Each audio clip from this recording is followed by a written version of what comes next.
Vice President Al Gore, if I may call on you, you've been leading this for more than 40 years, shaping global conversations on climate change, encouraging the development, adoption of low-carbon technologies. You've promoted climate education and awareness among the youths and the activists. In fact, I've come across many of these young people who have been inspired by you to join environmental sustainability work in business.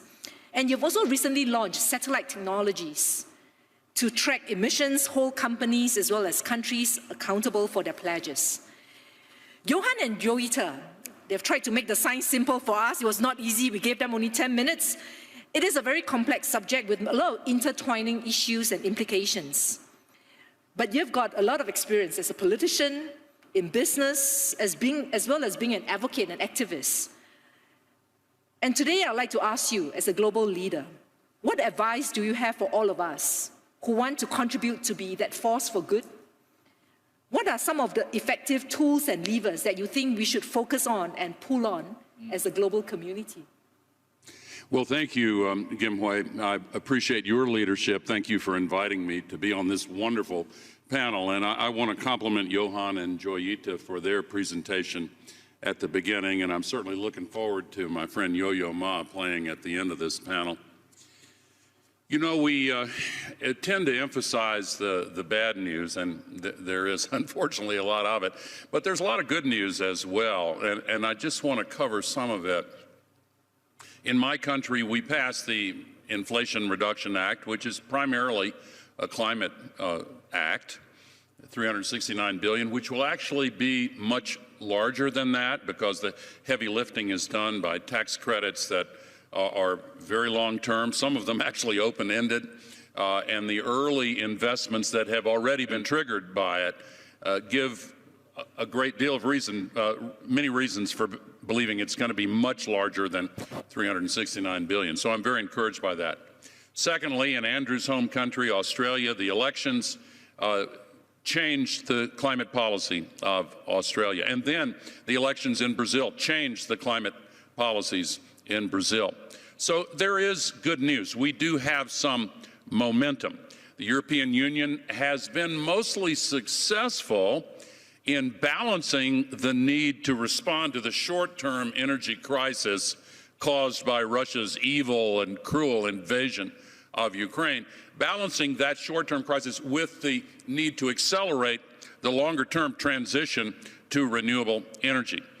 There is still a risk that it will get locked into fossil fuel infrastructure that actually increases emissions in the years going forward, and we have to be careful about that. There's more good news as well on the technology front. As Andrew said, we have the technologies we need. The International Energy Agency says for a 50% reduction, we have all the technologies we need with proven deployment models already available to us. The next 50% after 2030, we have the technologies that are in development. We see the pathway to improve them. We know how to get there. We've already seen last year, if you look at all the new electricity generation installed worldwide, 90% of it was renewable. It's now the cheapest source of electricity in almost the entire planet. Secondly, electric vehicles for the transportation sector.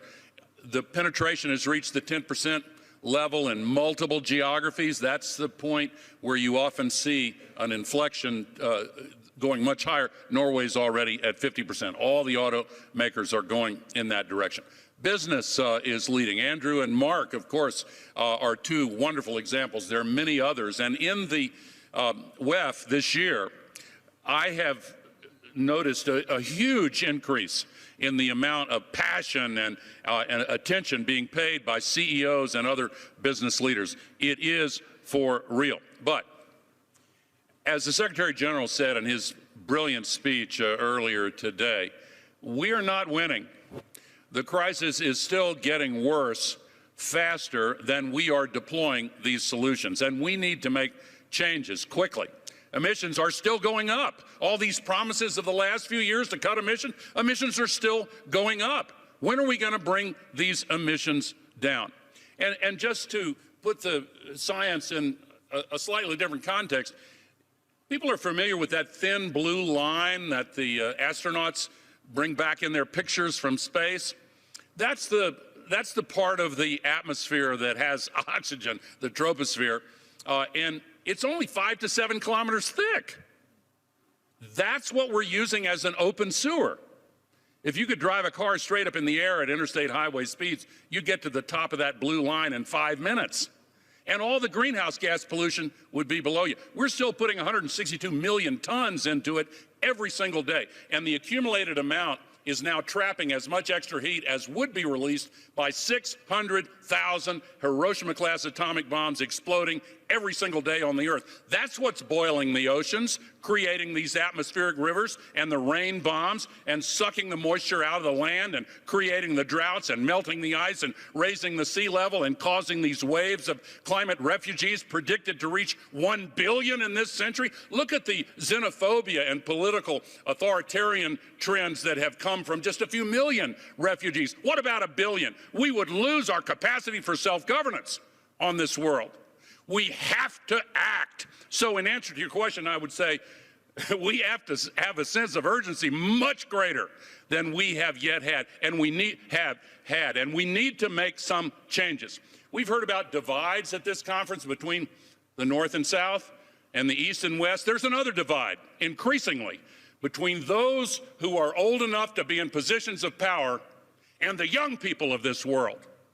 Greta Thunberg was just arrested in Germany. I agree with her efforts to stop that coal mine in Germany. Young people around the world are looking at what we're doing. They look at the World Bank and they say, oh, you've got a climate denier in charge of the World Bank, so why are you surprised that the World Bank is completely failing to do its job? Secretary General says that. Everybody knows the World Bank is failing badly. Now we have the COP process. Okay, what do I say to these young activists that I train around the world when they come to me and they say, are you okay with putting the CEO of one of the largest oil companies in the world in as the president of the COP? Is that really okay? Well, it's not whether he's a nice guy or not, or whether he's intelligent. The appearance of a conflict of interest undermines confidence at a time when climate activists around the world, and I'm partly speaking for them right here on this stage, have come to the conclusion that the people in authority are not doing their job. There's a lot of blah, blah, blah, as Greta says. There are a lot of words, and there are some meaningful commitments, but we are still failing badly. We need to have a supermajority process instead of unanimity in the COP. We cannot let the oil companies and gas companies and petrostates tell us what is permissible. In the last COP, we were not allowed to even discuss scaling down oil and gas. Can't discuss it. A lot of the NDCs weren't even called for. Are we going to be able to discuss scaling down oil and gas in the next COP? Or putting the oil industry in charge of the COP? Is that going to tell young people around the world, we've just decided to not even disguise it anymore? Let me finish with this point on the industry. You've had problems in your area where you tried to get legislation and the oil and gas industry came in and fought you, right? In my state, same thing. Every piece of pro-climate legislation at the national level, the regional level, the local level, municipal level, the oil and gas industry and the coal industry, they come in and fight it tooth and nail. And they use their legacy network of political influence and wealth to stop progress. The rest of us have to reform these international institutions so that the people of this world, and including the young people of this world, can say, we are now in charge of our own destiny. We're going to stop using the sky as an open sewer. We're going to save the future and give people hope. We can do it, and remember that political will is itself a renewable resource.